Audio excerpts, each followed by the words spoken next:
Bonsoir à tous, bienvenue dans ce numéro spécial du 7-8 Éco consacré à la crise sanitaire et aux conséquences économiques dans le département des Yvelines.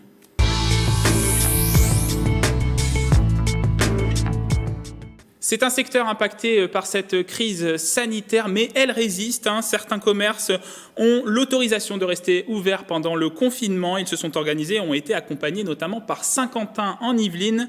L'agglomération a mis en place plusieurs dispositifs pour soutenir ces commerçants. Pour en parler, Valérie Rafali, chargée de mission du commerce de Saint-Quentin en Yvelines. Bonjour. Bonjour. Alors, est-ce que vous pouvez m'expliquer quels dispositifs ont été mis en place par Saint-Quentin en Yvelines ? Alors, déjà, vous avez dit dans votre introduction, je pense que c'est important de rappeler le chiffre, qu'on a certains commerçants sur le territoire qui sont effectivement ouverts. Pour vous donner une idée, on a 900 commerçants sur le territoire. On estime qu'il y en a à peu près un tiers d'entre eux qui sont actuellement ouverts. Voilà, donc ça, c'est pour poser un petit peu la base de travail. Et donc, aujourd'hui, les outils que Ski a mis en place, ça tiennent essentiellement autour d'une page Internet dédiée aux commerçants. Dans laquelle ces commerçants vont pouvoir trouver deux types d'appui. Un appui, je dirais, d'abord technique, c'est-à-dire qu'on a mis un focus sur les principales aides auxquelles ils ont droit, qu'elles soient gouvernementales, régionales, etc. Tout ça résumé dans un petit guide qui peut être téléchargeable à partir de ce site. Et puis on a mis également en place tout un panel, je dirais, d'outils plus de promotion, leur permettant de communiquer, de mettre en avant leurs offres dans cette période difficile. Donc ça tient déjà pour commencer sur une cartographie interactive sur laquelle on a à peu près 280 commerçants de recensés. Alors 280 commerçants et producteurs, parce que nos amis agriculteurs nous ont rejoints dans ce mouvement, donc ils sont également référencés. Pour vous donner une idée, on a à peu près 10 000 vues sur cette cartographie interactive. Alors, c'est un outil qu'on met à disposition des commerçants, c'est-à-dire que nous, on l'a alimenté, mais eux peuvent très bien compléter leurs fiches, préciser des horaires, des services qu'ils auraient mis en place depuis. Donc voilà, c'est vraiment un outil qu'il aurait offert. L'idée, c'est d'informer les Saint-Quentinois qu'ils ont accès à ces commerces, c'est ça ? Exactement. Et puis, alors non seulement qu'ils ont accès à ces commerces, mais d'y préciser les horaires d'ouverture, parce qu'on le verra, beaucoup de ces commerçants se sont adaptés en changeant leurs horaires. Et puis, si certains font du drive, de la livraison, etc. Voilà. Le deuxième outil qu'on a relayé, parce que nous n'en avons pas l'initiative, mais on trouvait cet outil particulièrement adapté à la problématique, c'est la mise en place de bons d'achat qui permettent aux Saint-Quentinois d'ores et déjà de prépayer, je dirais, de réserver des prestations ou des produits avec un ticket moyen, ce qui permet aux commerçants de bénéficier d'ores et déjà de trésorerie. Voilà, ça permet, c'est dans une démarche solidaire, ça permet aux commerçants de recevoir un petit peu d'argent dans ces périodes difficiles. Et enfin, le troisième outil qu'on a mis en place et qui remporte un gros succès, c'est ce groupe Facebook. Ce qui soutient ces commerçants. Et là, je regardais encore les chiffres ce matin, on en est à 2700 membres. En l'espace d'une dizaine de jours. Alors, dans ce site, dans ce groupe Facebook, on retrouve non seulement des commerçants qui, là encore, se sont accaparés cet outil pour y mettre à l'honneur leurs nouveaux horaires, leurs prestations, etc. On s'est aperçu également que c'est un outil que les Saint-Quentinois se sont accaparés pour s'échanger des bons tuyaux, si je puis dire, de recommander, là on l'a vu notamment pour les périodes de Pâques, de recommander le bon chocolatier indépendant, etc. Voilà. Un dernier mot, Valérie Rafali. Comment se sentent les commerçants ? Vous avez des échanges, vous lancez d'ailleurs aussi une enquête auprès des commerçants de Saint-Quentin en Yvelines. Oui. Comment ils se sentent ? Quelles sont leurs principales inquiétudes, disons ? Je dirais que dans un premier temps, lorsqu'on les tout premiers jours, honnêtement, il y avait un sentiment, on les sentait un petit peu abasourdis, chaos. Et puis très très vite, on a été agréablement surpris par leur capacité d'adaptation. Et donc la plupart d'entre eux, premièrement, ont mis en place les mesures, les gestes barrières, aussi bien pour leurs salariés que pour leur clientèle. Très vite également, ils ont mis en place des services de livraison, j'y reviens, ou de drive. Certains, ça a été l'opportunité pour eux de se lancer dans l'e-commerce, ou du moins minimum sur des réseaux sociaux. Voilà, donc la livraison, c'est par exemple 50% de plus sur le territoire. Reliés à travers leurs fichiers clients ou les réseaux sociaux, c'est 60% d'entre eux qui ont mis en place cette mesure. Donc, ils sont, après un petit moment normal, très compréhensif d'abattement, ils se sont très vite remis en question et ont fait preuve de réactivité, d'ingéniosité. Et justement, nous, on essaie de les accompagner au mieux pour que ça se développe encore plus, avant et après, j'insiste. Voilà. Merci Valérie Rafali pour ces explications. Je rappelle que vous êtes chargée de mission au commerce à Saint-Quentin, en Yvelines. Et illustration de cette situation avec le Saveur des Comptoirs basé à Voisins-le-Bretonneux. L'activité de l'enseigne spécialisée dans la vente de café et de thé se poursuit avec des adaptations par rapport à la situation actuelle. Les explications avec Wilfried Richy et Patrick Jacques de Dixmude. Pas d'accès direct à la boutique, mais un retrait juste devant la porte principale, un système de drive improvisé afin de permettre un maintien de l'activité. Depuis le début du confinement, l'enseigne Saveur des Comptoirs s'est adaptée et recentrée sur l'activité de vente de thé et de café. J'avais un gros doute sur le fait que ce soit ouvert, mais bon, après je me dis que le café c'est quand même un produit de première nécessité, donc pourquoi pas, j'ai tenté ma chance. Étant moi-même artisan sur Saint-Quentin-en-Yvelines, je me dois de faire travailler d'autres confrères, artisans, commerçants, donc c'est pour ça aussi que je viens dans ces petites structures-là.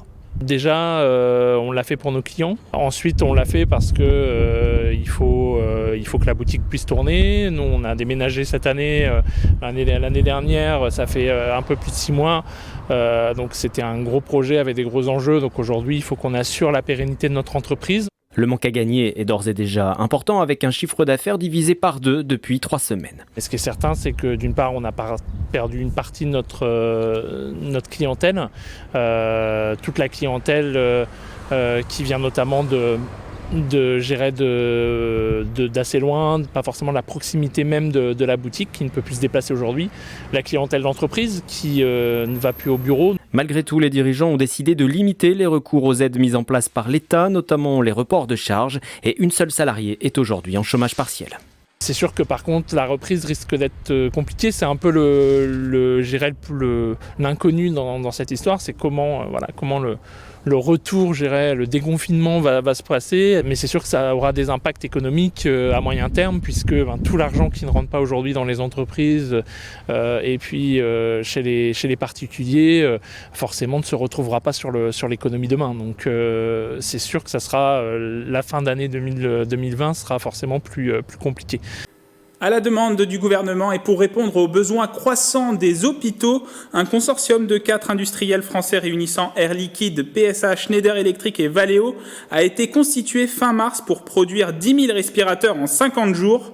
Pour l'équipementier automobile Valeo, dont l'un de ses sites en France est implanté à La Verrière, il s'agit de mettre à profit ses compétences spécifiques dans les systèmes thermiques, mais pas uniquement. Écoutez François Borde, l'un des responsables du site Saint-Quentinois de Valeo. Nous aidons le consortium avec notre expérience en achat, approvisionnement, en R&D, donc recherche et développement, tout ce qui est électronique ou mécanique, et en production, système de production. Au total de Valeo, il y a une vingtaine de personnes qui supportent ce consortium dans cette première phase d'études et d'approvisionnement. Et on va commencer cette semaine à faire de la production d'appareils, d'augmenter la production. Et là, on a fait appel au volontariat pour aller sur le site d'Air Liquide, produire des appareils, monter des appareils. Et on est en train de faire un appel au volontariat. Ça va démarrer cette semaine, ce week-end, pour la partie montage et formation.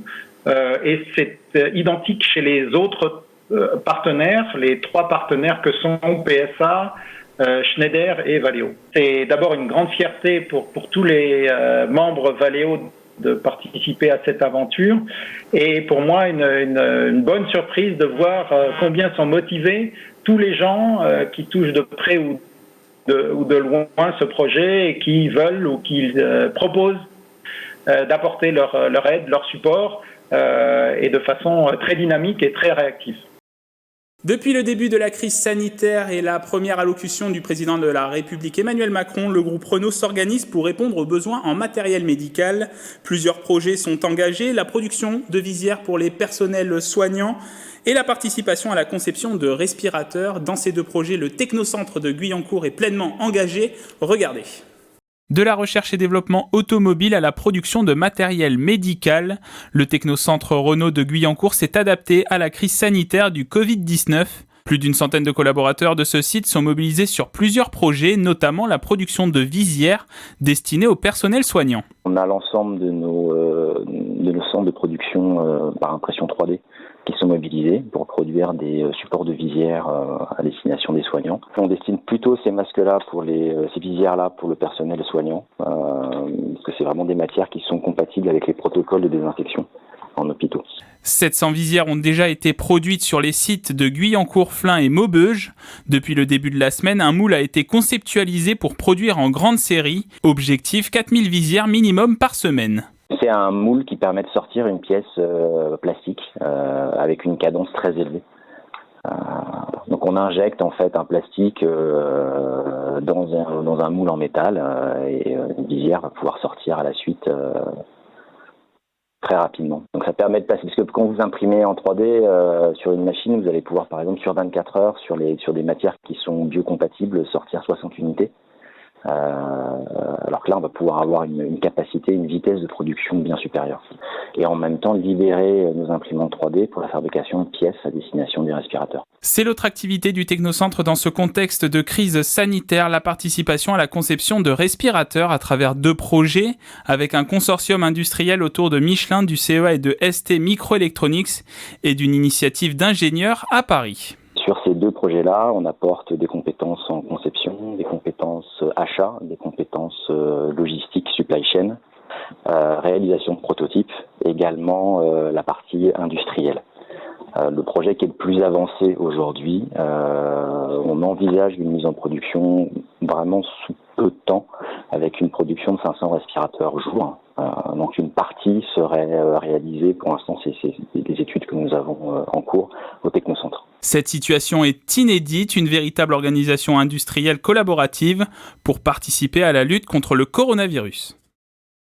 Restons à Saint-Quentin en Yvelines avec cette start-up qui porte l'étendard de la French Tech Paris-Saclay. Scale One Portal n'est pas épargnée par cette crise, mais face à cette situation, elle en profite pour innover en organisant des réunions en réalité virtuelle entre les différents collaborateurs confinés à leur domicile, immersion dans leur bureau virtuel. Premier format en plus ou moins immersif numérique.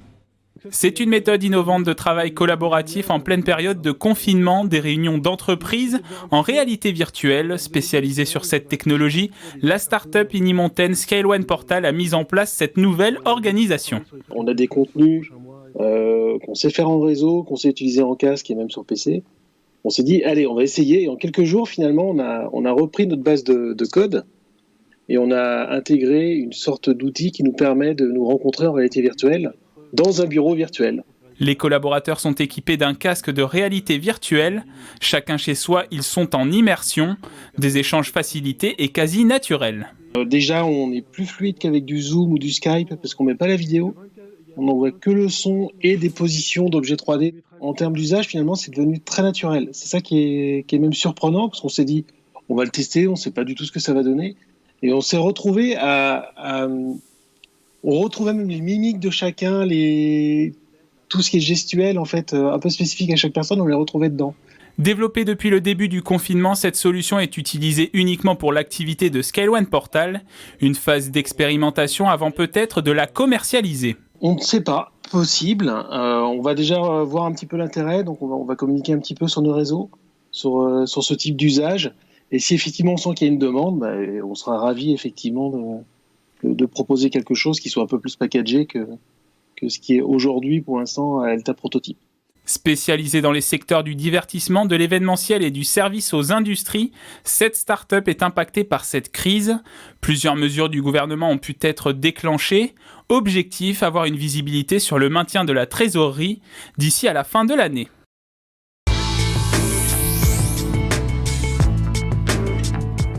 Le tourisme, l'hôtellerie, la restauration, mais aussi l'industrie, des secteurs impactés par cette crise sanitaire et économique dans le département des Yvelines.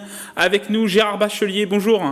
Bonjour. Président de la Chambre de commerce et d'industrie des Yvelines. Alors avec vous, est-ce qu'on peut faire un point sur la situation économique dans le département un mois après le début du confinement ?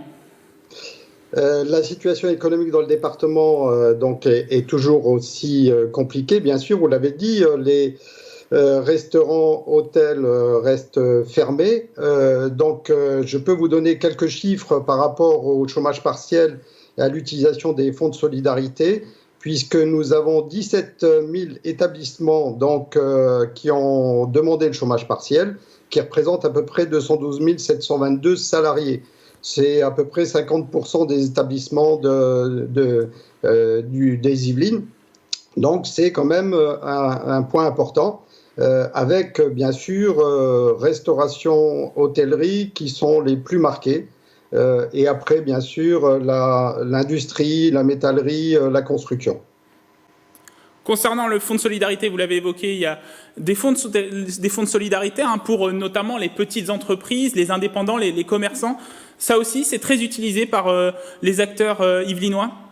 C'est utilisé, mais pas suffisamment utilisé, puisqu'il y a eu 7200 paiements, ce qui représente à peu près pour une moyenne de 1 350 € par paiement.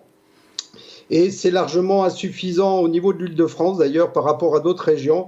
Donc on incite largement les entreprises qui peuvent y avoir droit à l'utiliser, d'autant plus que ce système de fonds de solidarité va être un peu plus élargi dans la loi de finances rectificative qui est en discussion actuellement.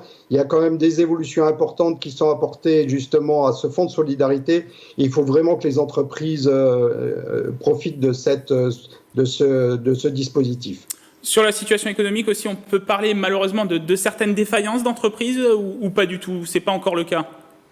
Pour l'instant, on n'a pas beaucoup d'éléments sur les défaillances d'entreprises. Je pense qu'on le verra après la crise sanitaire.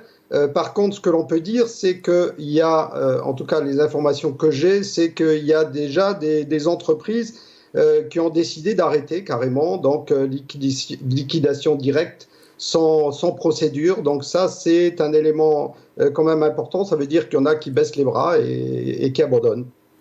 Depuis le début de la crise, vous avez mis en place une plateforme téléphonique d'urgence pour les entreprises. Est-ce que vous avez mis depuis d'autres dispositifs en place ? Oui, alors cette plateforme a reçu 17 000 sollicitations et nous avons mis deux outils supplémentaires. C'est une plateforme qui s'appelle CCI Entraide qui permet justement des échanges de solidarité et de complémentarité entre entreprises. Donc les entreprises peuvent faire des offres ou certains recherchent des produits. Donc ça permet justement d'avoir des échanges solidaires entre entreprises dans cette situation difficile, mais ça peut, je pense, perdurer par la suite et je l'espère. Il y a aussi donc une autre plateforme qu'on a mis en place qui s'appelle Mes commerces à domicile, qui permet justement de référencer les commerces qui ont mis en place des livraisons à domicile. Et donc, 7 villes dans les Yvelines ont choisi ce système. C'est Poissy, Mantes-la-Jolie, Les Mureaux, Maurepas, Houdan, Conflans-Sainte-Honorine, Andrézy. Voilà, donc c'est une plateforme qui permet justement d'aider les commerces de centre-ville dans leur livraison à domicile. Un dernier mot, Gérard Bachelier. Le président de la République, Emmanuel Macron, a annoncé un début de déconfinement à partir du 11 mai prochain. Comment vous imaginez cette relance économique ? Et est-ce qu'on ne va pas constater une rupture avec l'ancien modèle économique d'avant-crise ? Oui, cette relance, elle va être progressive. Elle va être progressive tout simplement parce qu'il y a quelques filières qui vont démarrer, comme le bâtiment et les travaux publics, qui vont démarrer assez vite avant la fin du mois d'avril. Mais les difficultés qu'il va y avoir, bien sûr, c'est d'avoir tous les éléments sanitaires nécessaires pour justement permettre à ces entreprises de travailler, c'est-à-dire des masques, des blouses, tout ce qui est nécessaire. Et puis une nouvelle organisation du travail aussi pour les entreprises du bâtiment et des travaux publics, ce qui va justement créer un surcoût pour ces entreprises. Et ce surcoût va se retrouver bien sûr dans leur devis et dans leurs propositions. C'est évident. Donc c'est un surcoût qui va être nécessaire Et d'autres entreprises repartent, comme les jardineries actuellement, donc qui repartent. Et il faut savoir que les jardineries, c'est entre mars et juin qu'ils font le maximum de leur chiffre d'affaires. Mais bien sûr, par la suite, je dirais à plus long terme, il faut penser à une relocalisation, un autre modèle de fonctionnement de l'industrie, de l'économie sur nos territoires. Il faut profiter justement de ce qui s'est passé jusqu'à maintenant, c'est-à-dire de la livraison à domicile, des circuits courts, l'utilisation un peu plus importante de tout ce qui est de tout le numérique. Donc, et ça, il faut que ça dure. Je pense qu'il faut que ça continue. Et aussi des bons exemples de solidarité entre entreprises, puisqu'on voit que Air Liquide, Renault, Peugeot et Valeo travaillent ensemble pour les respirateurs, mais aussi d'autres entreprises profitent de cette phase pour aider justement le public et pour, je dirais, renouveler un petit peu leur façon de fonctionner. Donc j'espère que cette solidarité grande entreprise, petite entreprise va durer sur le territoire, qu'on aura un peu plus de sous-traitants locaux, et puis aussi que tout ce qui est lié au circuit court va perdurer par la suite. Merci Gérard Bachelier pour ce décryptage. Je vous en prie. Président de la Chambre de commerce et d'industrie des Yvelines.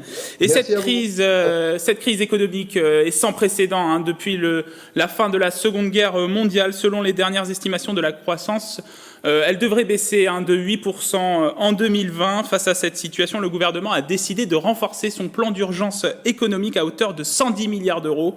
Objectif, financer les différentes aides apportées aux entreprises. Les explications de Marie Lebec, députée des Yvelines.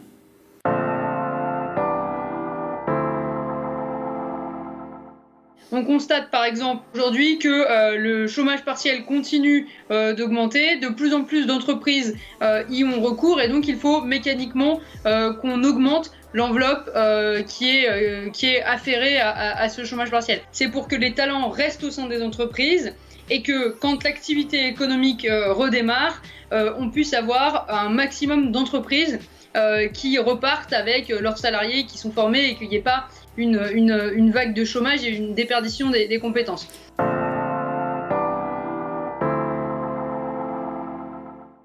On a aussi un enjeu de formation, un enjeu d'innovation qui nous permettra de rester acteurs sur la scène internationale et je pense un enjeu de coordination très fort au niveau européen dans cette relance. Voilà un petit peu en matière économique les axes qu'on pourrait dessiner, mais il serait trop tôt pour affirmer encore exactement quelle forme ça va prendre.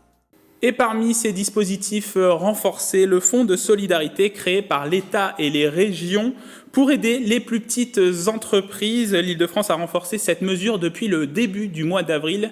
Écoutez Alexandra Dublanche, vice-présidente de la région Île-de-France en charge du développement économique. Donc la région y contribue à hauteur de 30%. C'est à peu près 80 millions d'euros que la région met sur ce fonds pour les très petites entreprises, les commerces, les artisans qui ont connu une baisse de chiffre d'affaires d'au moins 50%. On s'est beaucoup battu pour que ce chiffre de 50% soit considéré, pas 70% comme au départ.